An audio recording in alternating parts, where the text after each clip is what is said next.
Good evening, thanks for joining us. It's finally open and we have your first look inside the completed Wood Innovation and Design Center.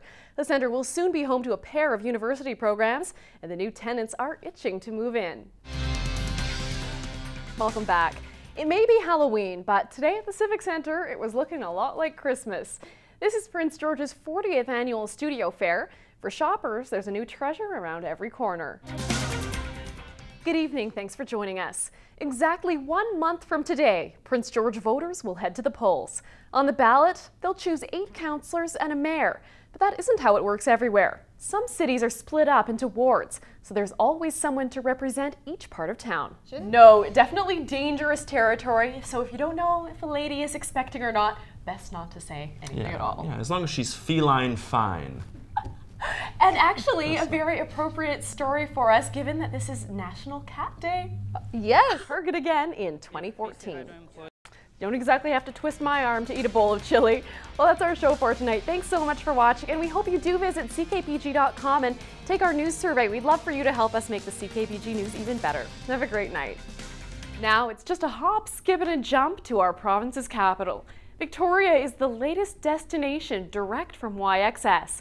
The flight will be operated by Pacific Coastal Airlines. We'll bring you all the details at 11.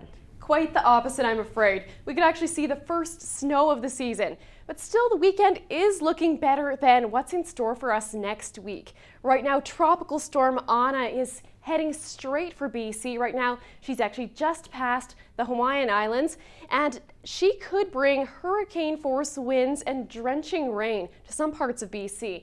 I'll have more on that later in the show. Today, another gorgeous sunny one, still 9 degrees this hour, slight wind coming in from the south.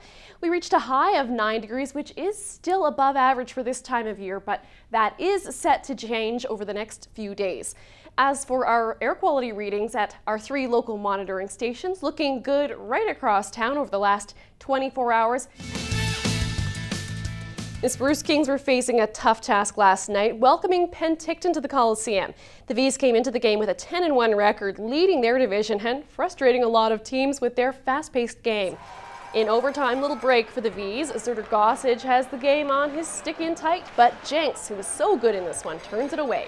But Penticton finally gets what they're looking for. Matthew Saratori goes 5-hole on Jenks, sending the game into second OT. I'm here. I just seem to have misplaced my body.